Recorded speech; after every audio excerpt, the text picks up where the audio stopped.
Hey, you're listening to Wrestling Roundup on FreeFM, ArrowFM, and MP.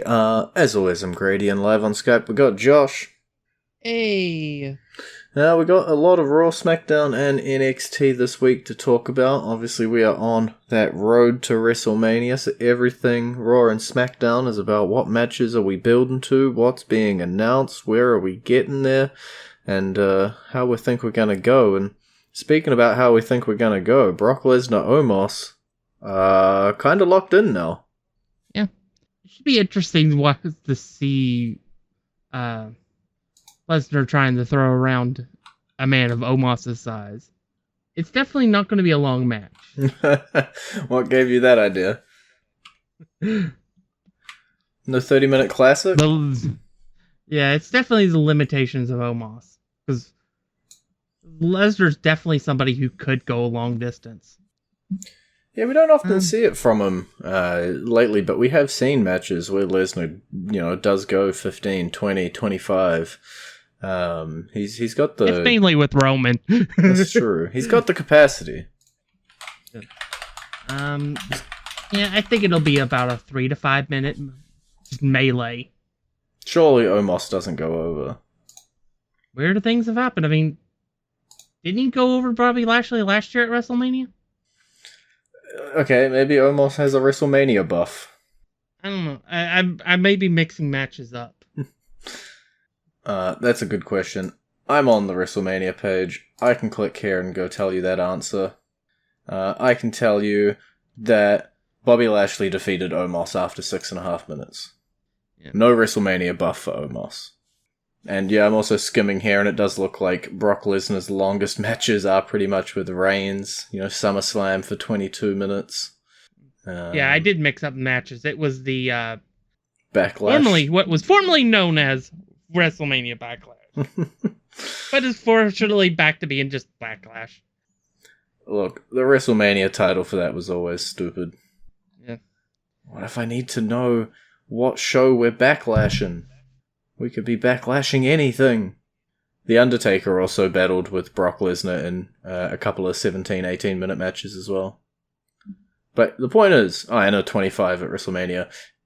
Lesnar can go. If it's anybody's restrictions, it is Omos's. And Omos is really the big question mark for me, right? Like, I just don't know what we were going to do with him. Even, I feel like we were saying a year ago, at the last WrestleMania where he was feuding with Bobby Lashley, we're going, I don't know what we're going to do. Omos, maybe he's the next Bobby. Then he loses. And then you're like, alright, okay. Then he's with MVP and not a whole lot happens for the whole year. But he gets a bigger match. Yeah, and then now he's got a Brock Lesnar match at WrestleMania, and I'm kind of asking how this happened. Because he hasn't been doing a whole hell of a lot. I guess MVP's just really good at convincing people to book matches in kayfabe. Given MVP kind of goaded Lesnar into agreeing to this deal anyway. For me, we're still weirdly, like, the cap-off, the rubber match for Lashley Lesnar is still just ending in a low blow. Which is, a weird one to cap off a feud, because Lesnar seems to be booked with Omos, and Bobby looks to be finding himself into this Bray Wyatt Uncle Howdy stuff. Yeah, that's some weird stuff going on, but with Bray bringing back the Muscle Man dance song and just taunting the heck out of Bobby Lashley. I just don't know what's happening. That's generally what you say in general when it comes to Bray Wyatt. That is true. I've probably uttered that phrase about him more than any other person. It's interesting. It's different. I don't recall them facing in any previous iteration of Bray Wyatt. So it'll be interesting seeing how they play that on out at WrestleMania. Yeah, I don't know. I guess I'm just left still with this Lesnar Lashley hole, and I have to let go of it. I have to move on, and just deal with the fact that Lashley and Wyatt are fighting. You have to move on, pull up your pants, and do the Muscle Man dance. No, I refuse. I will never do the Muscle Man dance. I I don't know what we're gonna get out of him. Obviously, there's still like a month before WrestleMania. Things can change, things can shuffle around, but I don't know, because it seems like Bray Wyatt is still feuding with his own brain. So what iteration of him we end up seeing, what he brings to the table at WrestleMania, still quite a few question marks around it. Does he bring, his regular bog standard self? Is Howdy going to be playing around? Where are the other characters? So many questions. What we don't have questions about is, that would be a great segue if I had somewhere to go with that. Is that Seth Rollins and Logan Paul are 100% gonna be facing off, while The Miz has got himself a guest host spot. I'm fine with that. I mean, we knew from the get-go that was going to happen from the Elimination Chamber match outcomes. I think we knew from Rumble goes. Even, right? Yeah. But it's definitely I think it'll be a good match, and I'm okay with The Miz being in the host role if they're not going to give him a match, because at least it puts him on the show. Yeah, it's former world champion The Miz, former WrestleMania main eventer, headliner, The Miz, and yeah, I don't know. Obviously, he's not in any major feuds at the moment. I could see him sticking his nose into the Seth Rollins Logan Paul match. Sometimes our guest hosts, or sometimes our hosts, stay completely out of things, and sometimes they come in, and sometimes they just announce that the Hardys are back. There's a wide variety of what a host of WrestleMania does. But with it being an active performer like The Miz, those possibilities are even open a little bit more. Maybe he gets involved in the Omos Brock Lesnar match. Who knows? What do we got? We got a little bit of time. I'm going to do a side swipe here. We're going to talk about Maximum Male Models. They've seemingly recruited Otis, or trying to, and Johnny Gargano's kind of just being saved by Dexter Lumis, our resident creepy criminal. Yeah, it's if there's anybody in WWE that could make this gimmick work with the Maximum Male Models, it might be Otis. Otis is funny enough that he can get just about anything over, really. So it might work. Because it's been a while, and they're not bursting with popularity at the moment. Yeah. As far as Gargano and Lumis goes, they're the whole kind of why I didn't want to be the final two being Rollins and Theory in the Elimination Chamber match, because I wanted to see because I feel like Gargano's beginning to spin his wheel in the mid card, and that's not a good thing. That just means you're not getting traction. And I don't know, Lumis just looms. And yeah, it's a weird one, right? Because Gargano came back, a little bit of fanfare. Now he's being involved in the Maximum Male Models feud, which isn't the highest feud on the card, but he's still got something with Lumis and with that, and he put on a banger at Elimination Chamber. It's just a shame that, as you say, he's not getting traction. We don't really know what's going to happen next for Johnny Wrestling, or if he can claw his way up the card. And I'm remiss to say shove him back on NXT. I think at this point it's sink or swim. He has to do it on the main roster, or he'll end up in the other company. Yeah. We're back to not saying their name now. We fluctuate. Yeah. Well, it's roughly time to go into our entrance theme. because I want to talk about Sami and the Usos and the Bloodline, but that's going to be a big topic that we don't have time for on this side of the song. So, song a little early so I can start talking about some Bloodline stuff. Our song this week, well, I would tell you what his name is, but I think he's about to tell you himself. My name is Finley, and I love to fight.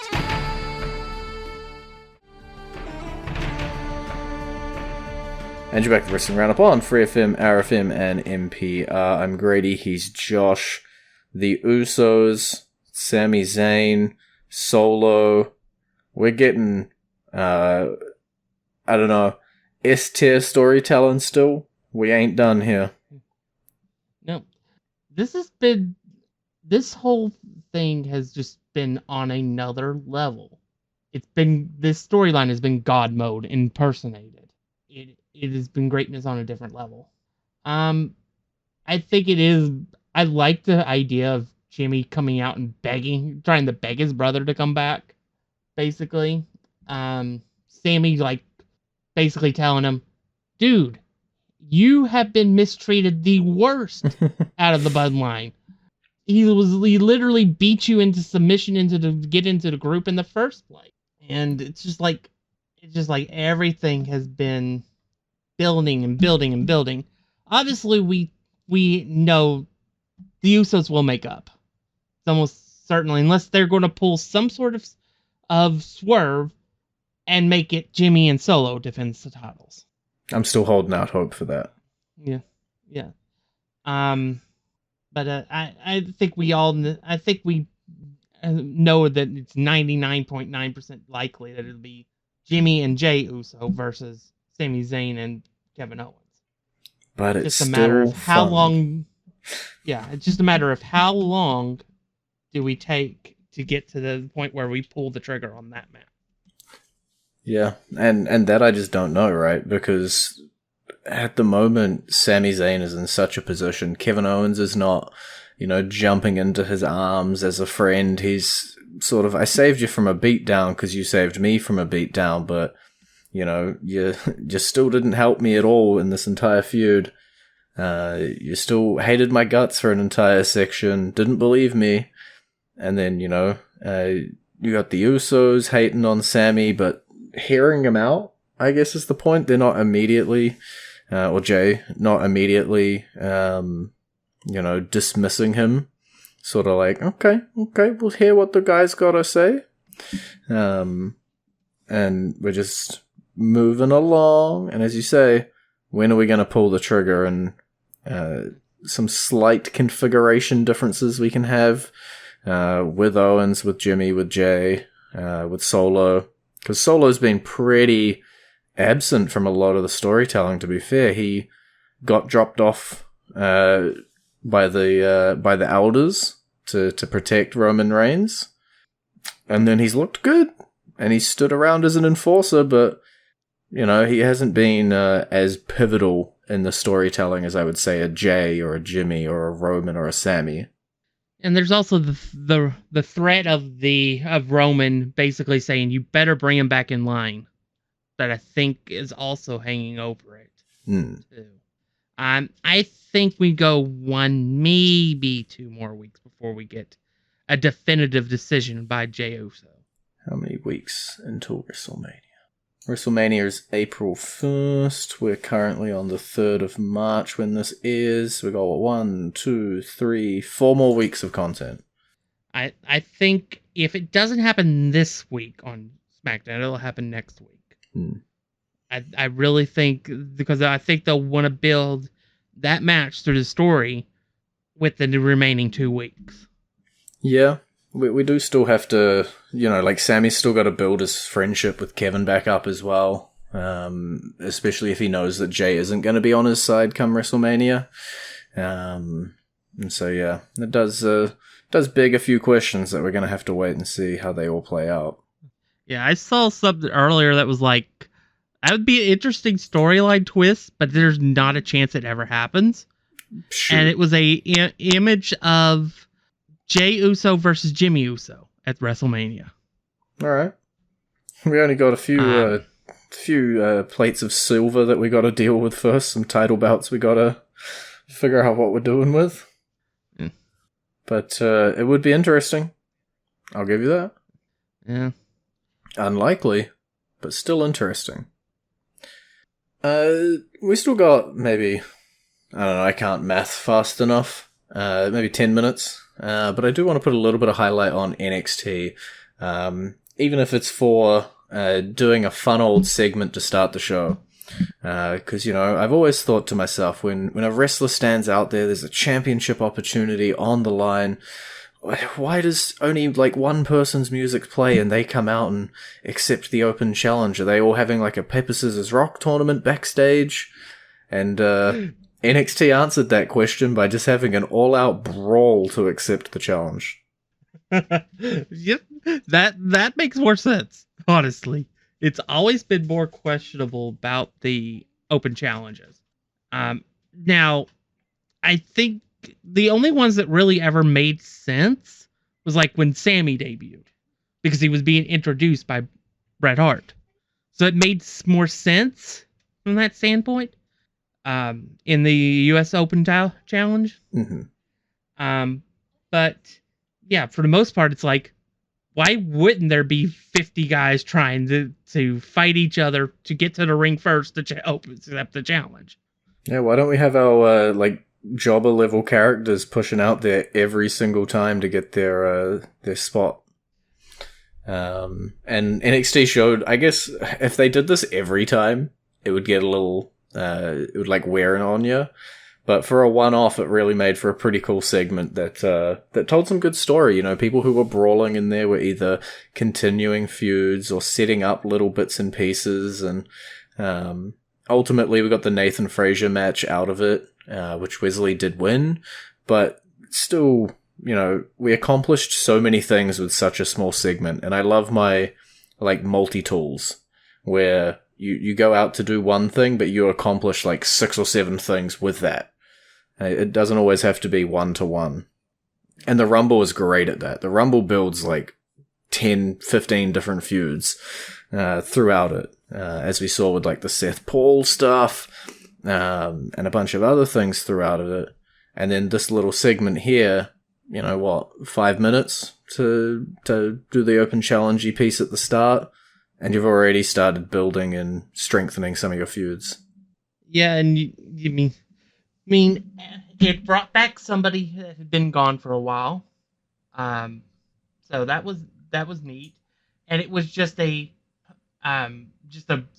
fun little opening segment that allowed for continuing of the storyline of Davocado and Apollo Crews, and just a bunch of other people getting be on camera for a moment or two.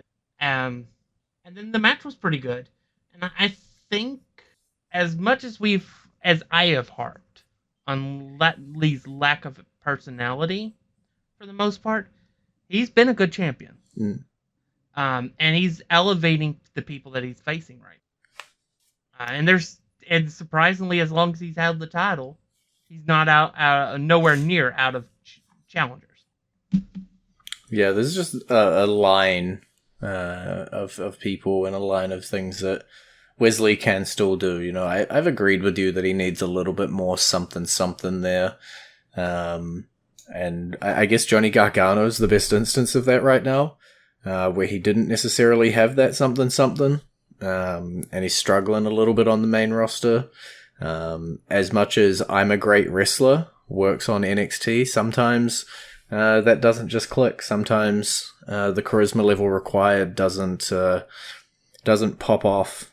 Sometimes you don't get the storyline written that you need. Sometimes the pieces of the puzzle don't fall into place. But the more different pieces you have, or, the more times you've worked down in NXT and you've proven you can go as a heel, or you've proven you can go as a face, or you can do a comedy act, or you can do a serious act.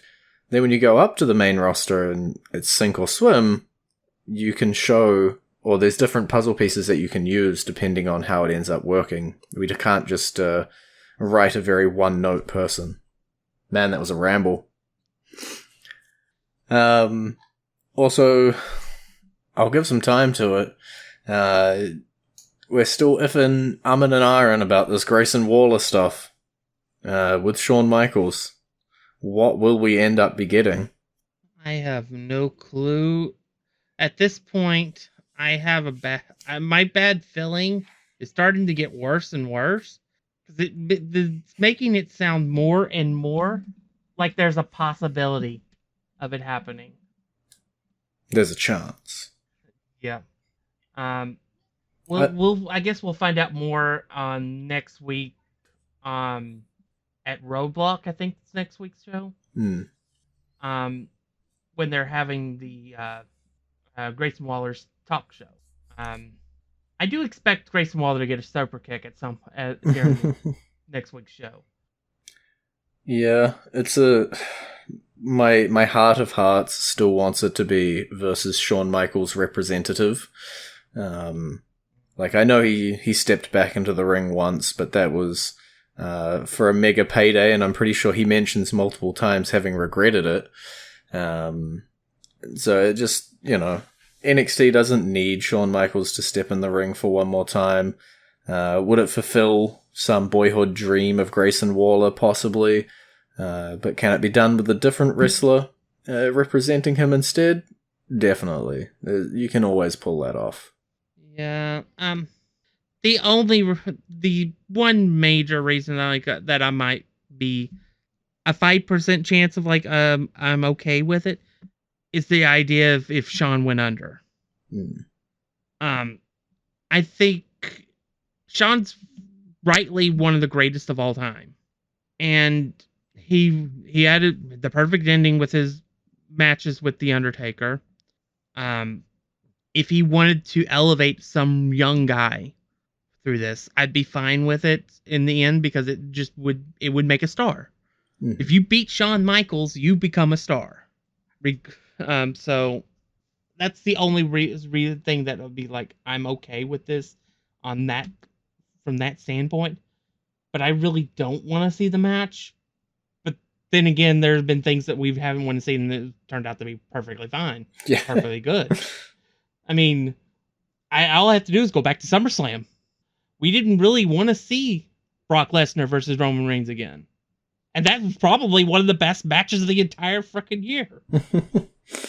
So, maybe it ends up being that. Maybe Grayson Waller can bring out the showstopper in Shawn Michaels. And we get one final great appearance to wash away the bad memories of that event. Maybe. We got a couple of minutes left. Is there anything left that you wanted to chat about from SmackDown, from Raw, from NXT, or from anything else? I feel like we have to at least mention it, even though you probably don't want to. But we have new women's tag team champions. Dakota Kai lost her title thanks to some cheating Canadians. I just want to point out. Blame Canada. This is really I don't know what they're doing. I think it's obvious to some degree that they're doing this just to put Ronda and Shayna on WrestleMania and have them face Becky and Lita, and then you have Bayley versus Trish. Yeah, I don't know, right? Because there's so many things that would, Becky Bayley made sense. Any combination of Trish and Lita versus Damage Control makes sense. Now you've got Ronda and Shayna fighting into that women's tag team division. Rumors of them getting their match. You could have had a 3v3 with Ronda and Shayna not included. I don't know, but I guess Ronda Shayna versus Becky Lita does have in a way that Becky Ronda callback. So there's something there.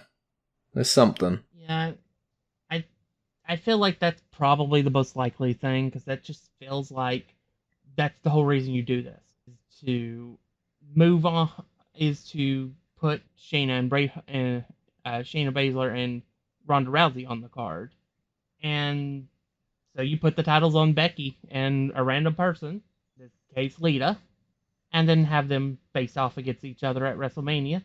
And then, so you bring in Trish so that you have an excuse to not have Bayley involved in the match. And so you have Bayley versus Trish. And then, unfortunately, that means that the previous champions really have nothing to do at WrestleMania. Just make it a So triple they'll probably threat. get stuck in a battle royal. Throw them in a triple threat. It'll be fine. I'm trying to get her on the card, okay? Well, that would be better than the battle royal idea. That is true. But we will have to wait and see what we end up getting for this week. We are entirely out of time. It's been great talking to you.